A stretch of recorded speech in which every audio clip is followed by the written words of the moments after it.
Output पे हमें voltage पूरी मिल रही है या नहीं मिल रही। तो यहाँ पे ये देख के हमें 5.8 यानी 5 से ऊपर ही होनी चाहिए वोल्टेज। तो हमें वोल्टेज बिल्कुल कांस्टेंट मल्टीमीटर के ऊपर देखे हमें वोल्टेज बिल्कुल कांस्टेंट तरीके से मिल रही है और बिल्कुल परफेक्ट मिल रही है, कोई इसके अंदर फ्लैक्चुएशन नहीं है। इसका मकसद ये हुआ कि हमारा जो अडाप्टर है बिल्कुल अच्छे तरीके से काम कर रहा है। कि अगर आप इसका कैपेसिटर डालते हैं तो आपको आउटपुट पे जो है ना वोल्टेज कम मिल सकती है, यानी आपका मोबाइल फास्ट चार्जिंग नहीं करता। तो ये प्रॉब्लम भी आ सकते हैं जब आप रिपेयर करेंगे। ये अक्सर होता है जब आप रिपेयर करते हैं तो फिर आपका जो चार्जर है वो मोबाइल को फास्ट चार्जिंग नहीं करता। उसकी वजह ये होती है कि इसके अंदर कुछ खराबियाँ होती हैं जिसकी वजह से ये प्रॉपर जो है ना सही वोल्टेज आउटपुट पे हमें नहीं देता। हम इसको चेक करेंगे कि क्या ये आउटपुट भी हमें सही दे रहा है या नहीं दे रहा। ठीक है, तो अस्सलाम वालेकुम, खुशामदीद मेरे यूट्यूब चैनल में। यहाँ पे मेरे पास इन्फिनिक्स का चार्जर आया है रिपेयर होने के लिए, यहाँ पे आप देख सकते हैं। तो आज मैं आप लोगों को बताऊंगा, सिखाऊंगा कि आप लोग कोई भी चार्जर है उसको किस तरह रिपेयर कर सकते हैं। जैसा कि मैंने साहब कभी वीडियो अपलोड की हुई है, तो टाइम ज़्यादा नहीं लगाता, मोबाइल फ्रेम पे लगाते हैं और हम अपना काम शुरू करते हैं कि इसको रिपेयर किस तरह करना है। सबसे पहले आपने इसको खोलना किस तरह है। यहाँ पे इसको खोलने के लिए आपने करना क्या है, हथौड़ी की मदद से यहाँ से चोट लगानी है। जब आप यहाँ से चोट लगाएंगे तो ये इसके अंदर जो समाद वगैरह लगी होती है चाइना की, तो वो हमारी क्या होती है, खुल जाती है। ठीक है, तो यहाँ पे मैं इसको यहाँ पे आप लोगों के सामने यहाँ पे लगा के भी चेक करवाता हूँ। ये देखें जी, ये इस तरह आप लोगों का जो है ना चार्जर खुल जाएगा। खोल लेना है तो यहाँ पे थोड़ा सा नीचे ऐसे मारेंगे तो ये पीस भी हमारा निकल आएगा। ठीक है, अब हमारा ये चार्जर है जी, हमने इसको रिपेयर करना है जी। यहाँ पे ये देखें जी, जब आप चार्जर खोलेंगे तो आपने अपनी आंखों से देखना है कि कौन सी चीज़ जो है ना हमारी ख़राब नज़र आ रही है। तो यहाँ पे ये देखें तो आप लोगों को यहाँ पे ये चार्जर का जो कैपेसिटर है ये ब्लास्ट हुआ हुआ नज़र आ रहा होगा। ठीक है, यहाँ पे मैं इसको निकालता हूँ, वीडियो पूरी देखेंगे आप लोगों को कुछ सीखने को मिलेगा। ठीक है, ये ज़रूरी नहीं है कि ये सिर्फ कैपेसिटर ख़राब है। तो कैपेसिटर ख़राब हुआ है, क्यों ख़राब हुआ है, इसकी वजह भी होती है। ठीक है, मेरी वीडियो लंबी हो सकती है लेकिन मेरा मकसद होता है आप लोगों को कुछ ना कुछ सिखाना। ठीक है, तो यहाँ पे ये इसका कैपेसिटर फूल चुका है। बाकी आपके पास मल्टीमीटर होता है, आपने टेस्टिंग लाजमी कर लेनी है। टेस्टिंग करने के लिए मल्टीमीटर को बजर मोड पे रखना है और आपने इसके अंदर जो भी कंपोनेंट्स लगे हुए हैं उनको चेक कर लेना है। मैं जो चीज़ें बता रहा हूँ आप लोगों ने गौर से सुन लेनी है। यहाँ पे ये हो सकता है कि अगर आप इसका कैपेसिटर डालते हैं तो आपको आउटपुट पे जो है ना वोल्टेज कम मिल सकती है, यानी आपका मोबाइल फास्ट चार्जिंग नहीं करता। तो ये प्रॉब्लम भी आ सकते हैं जब आप रिपेयर करेंगे। ये अक्सर होता है जब आप रिपेयर करते हैं तो फिर आपका जो चार्जर है वो मोबाइल को फास्ट चार्जिंग नहीं करता। उसकी वजह ये होती है कि इसके अंदर कुछ खराबियाँ होती हैं जिसकी वजह से ये प्रॉपर जो है ना सही वोल्टेज आउटपुट पे हमें नहीं देता। हम इसको चेक करेंगे कि क्या ये आउटपुट भी हमें सही दे रहा है या नहीं दे रहा।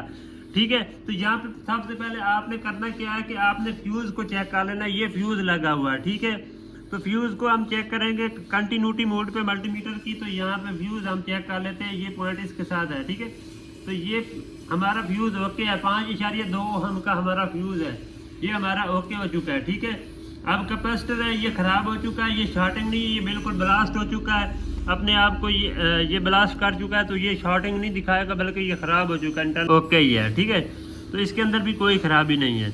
अब यहाँ पे ये छोटे छोटे कंपोनेंट रह गए हैं तो इनको आपने मोटी नज़र से देख लेना है कि जो रजिस्टर है उनके अंदर कोई ब्लैक का निशान तो नहीं पड़ा हुआ। ठीक है, तो ये डेवोड A7 का लगा हुआ है, इसको भी चेक कर लेते हैं कि ये हमारा शॉर्ट तो नहीं है। ये लो जी, ये भी ओके हो गया। ये कैपेसिटर है, नॉन पोलर है, ये भी ओके है। रेजिस्टेंस वगैरह हमारी तमाम ठीक ही है गालबन, हाँ बिल्कुल ये ठीक है। ठीक है, अब हम कैपेसिटर को क्या करते हैं, निकाल लेते हैं यहाँ पे।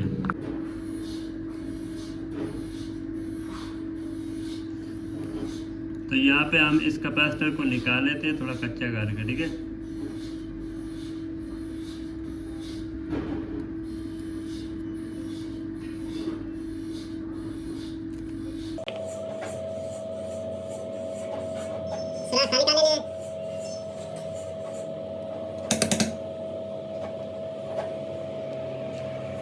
खाली हो गए। अब कैपेसिटर इसकी जगह कौन सा लगाना है ये ध्यान में रखना है। यहाँ पे ये कैपेसिटर ख़राब है, तो यहाँ पे हमारे पास एलईडी लाइट होती है, उसके अंदर एक कैपेसिटर लगा हुआ था। मैं आप लोगों को चेक करवा देता हूँ।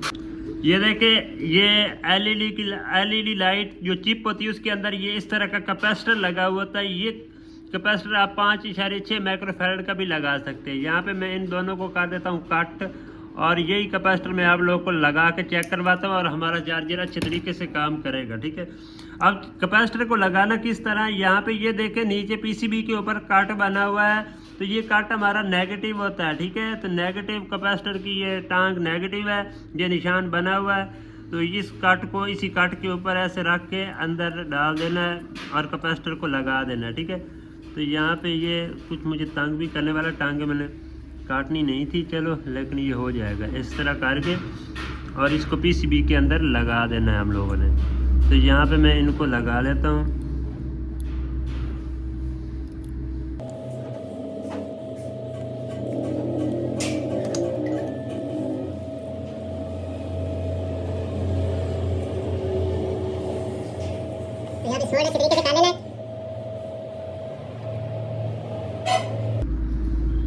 बस इतना करने के बाद आपने करना क्या है कि इसकी वोल्टेज कन्फर्म कर लेनी है। ठीक है, अभी फिट नहीं करना है इसको, ये बात ध्यान में रखना है, फिट नहीं करना। पहले आपने इसकी वोल्टेज चेक कर लेनी है कि क्या आउटपुट पे हमें 5.2 या 3 वोल्ट दे रहा है कांस्टेंट या नहीं दे रहा। ठीक है, तो यहाँ पे मैंने वोल्टेज अप्लाई कर दी है। यहाँ पे मैं 20 वोल्ट के ऊपर मल्टीमीटर को रेंज के ऊपर रख के चेक कर लेता हूँ आउटपुट पे हमें वोल्टेज पूरी मिल रही है या नहीं मिल रही। तो यहाँ पे ये देखे हमें 5.8 यानी 5 से ऊपर ही होनी चाहिए वोल्टेज।